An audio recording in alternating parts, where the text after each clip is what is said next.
Hello, everyone. We are back for our very last chapter of The Lion, the Witch, and the Wardrobe. I'm here with Mr. Tumnus, Reaper Chief the Mouse, and Aslan here.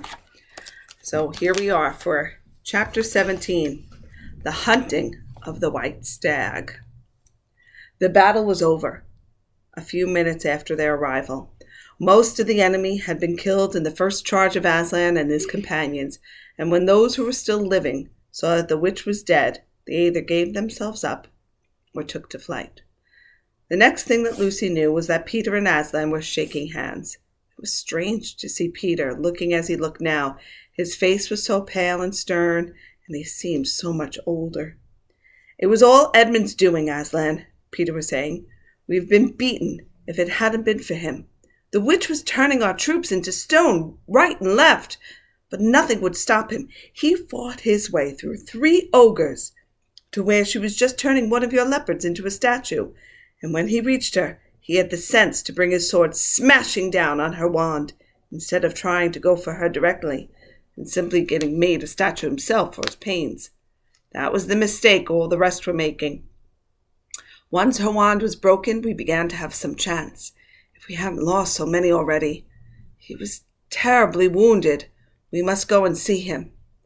They found Edmund in charge of Mrs. Beaver a little way back from the fighting line. He was covered with blood. His mouth was open, and his face a nasty green color. "Quick, Lucy!" said Aslan, and then, almost for the first time, Lucy remembered the precious cordial that had been given to her for a Christmas present. Her hands trembled so much that she could hardly undo the stopper, but she managed it in the end and poured a few drops into her brother's mouth. "There are other people wounded," said Aslan, while she was still looking eagerly into Edmund's pale face and wondering if the cordial would have any result. "Yes, I know," said Lucy crossly. "Wait a minute." "Daughter of Eve," said Aslan in a graver voice, "others are also at the point of death. Must more people die for Edmund?" "I'm sorry, Aslan," said Lucy, getting up and going with him, and for the next half hour they were busy. She attended to the wounded, while he restored those who had been turned into stone. When at last she was free to come back to Edmund, she found him standing on his feet, and not only healed of his wounds, but looking better than she had seen him look, for ages. In fact, ever since his first term at that horrid school, which was where he had begun to go wrong. He'd become his real old self again, and could look you in the face. And there, on the field of battle, Aslan made him a knight. "Does he know," whispered Lucy to Susan, "what Aslan did for him? Does he know what the arrangement with the witch really was?" "Hush, no! Of course not," said Susan. "Oughtn't he be told?" said Lucy. "Oh, surely not," said Susan. "It would be too awful for him. Think how you'd feel if you were he." "All the same, I think he ought to know," said Lucy, but at that moment they were interrupted. That night they slept where they were. How Aslan provided food for them all, I don't know. But somehow or other, they found themselves all sitting down on the grass to a fine high tea at about 8 o'clock. Next day, they began marching eastward down the side of the great river, and the next day after that at about tea time. They actually reached the mouth. The castle of Cair Paravel on its little hill towered up above them. Before them were the sands, with rocks and little pools of salt water and seaweed and the smell of sea, and long miles of bluish-green waves breaking forever and ever on the beach. And oh, the cry of the seagulls! Have you heard it? Can you remember? That evening after tea, the 4 children all managed to get down to the beach again and get their shoes and stockings off and feel the sand between their toes. But next day was more solemn, for then, in the great hall of Cair Paravel, that wonderful hall with the ivory roof and the west wall hung with peacock's feathers and the eastern door which looks towards the sea, in the presence of all their friends, and to the sound of trumpets, Aslan solemnly crowned them and led them to the 4 thrones amid deafening shouts of, "Long live King Peter! Long live Queen Susan! Long live King Edmund! Long live Queen Lucy!" Once a king or queen in Narnia. Always a king or queen. Bear it well, sons of Adam. Bear it well, daughters of Eve, said Aslan. And through the eastern door, which was wide open, came the voices of the mermen and the mermaids swimming close to the shore and singing in honor of their new kings and queens.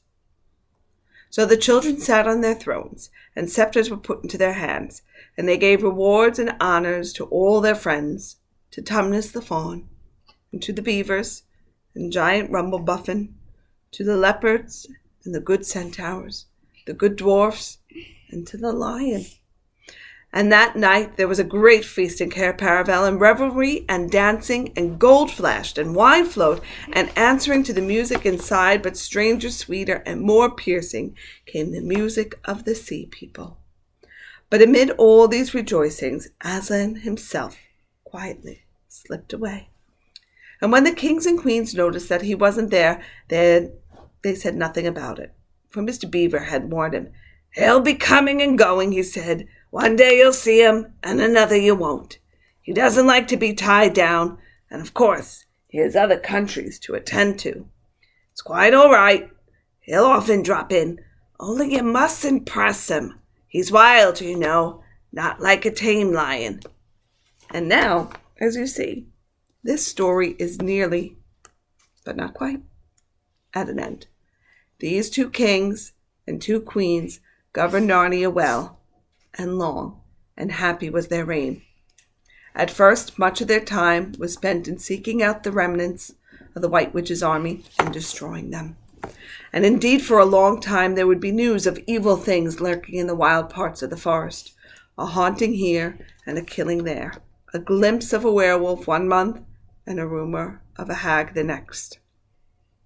But in the end, all that foul brood was stamped out, and they made good laws and kept the peace and saved good trees from being unnecessarily cut down, and liberated young dwarfs and young satyrs from being sent to school, and generally stopped busybodies and interferers and encouraged ordinary people who wanted to live and let live.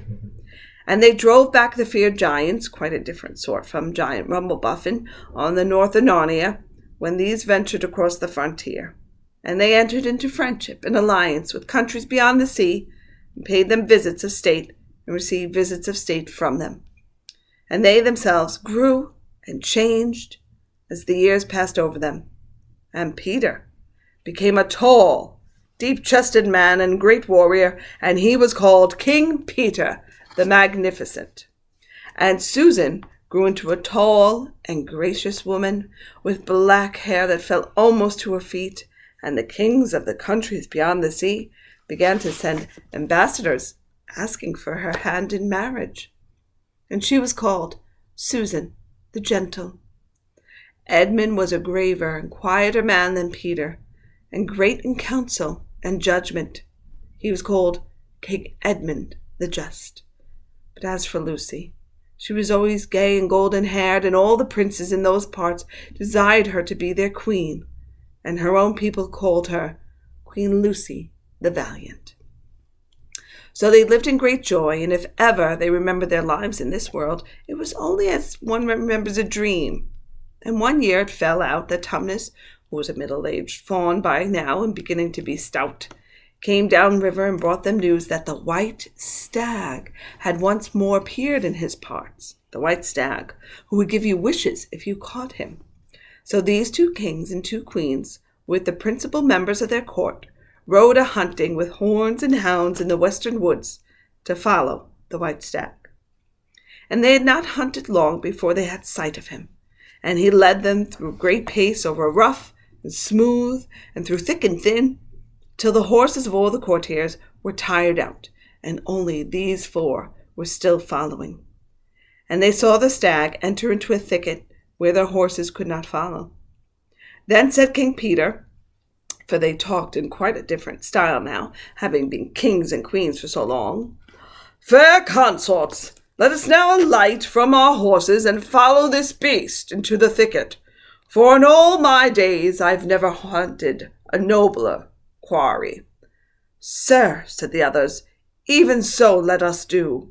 So they alighted and tied their horses to trees and went off to the thick wood on foot.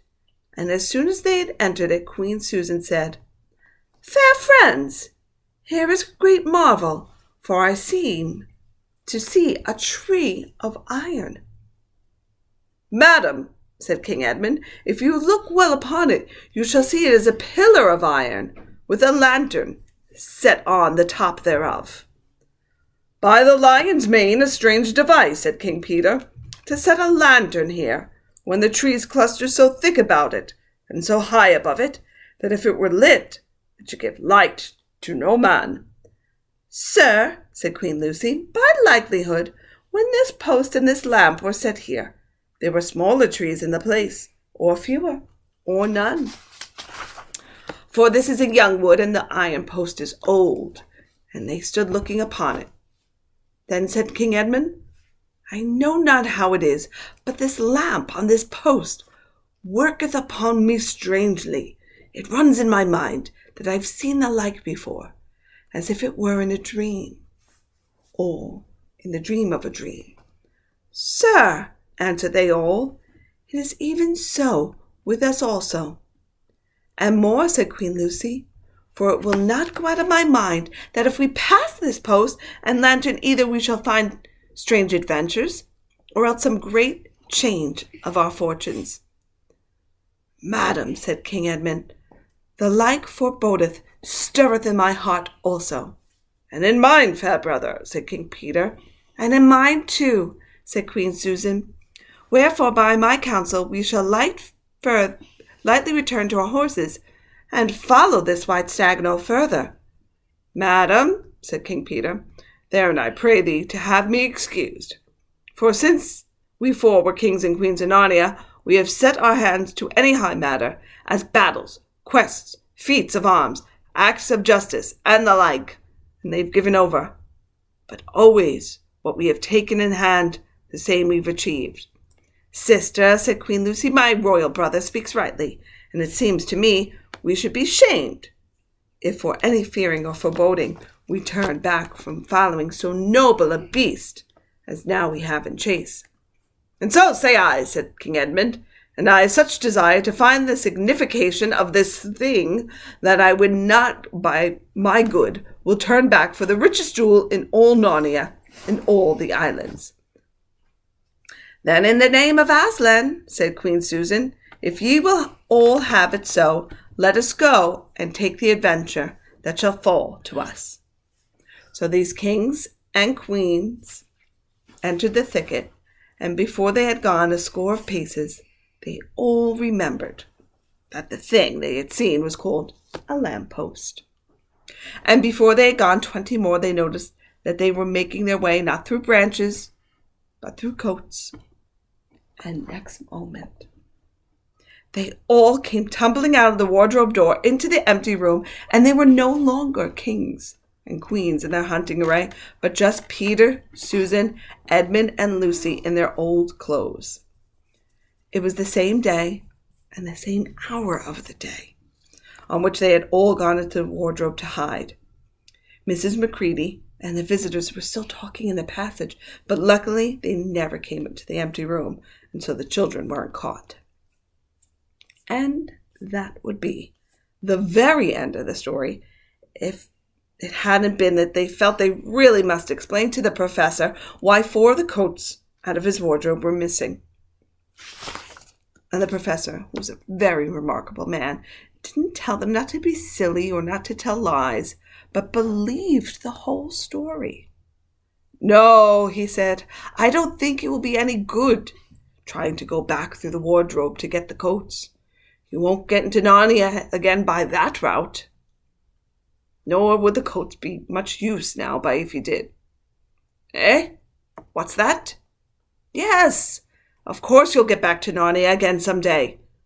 Once a king or queen in Narnia, always a king or queen in Narnia.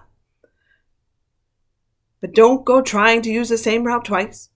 Indeed, don't try to get there at all. It'll happen when you're not looking for it. And don't talk too much about it, even amongst yourselves. And don't mention it to anyone else, unless you find that they've had adventures of the same sort themselves. What's that? How will you know? Oh, you'll know all right. Odd things they say. Even their looks will let the secret out. Keep your eyes open. Bless me, what do they teach them at these schools? And that is the very end of the adventure of the wardrobe. But if the professor was right, it was only the beginning of the adventures of Narnia. So thank you very much for joining us in our adventure. And remember, once a king or queen in Narnia, always a king or queen in Narnia. And Liam, you would like to suggest? The movie. Watch the movie. It is available on Disney Plus, right? Yes. Okay. Yes. Thanks for joining us.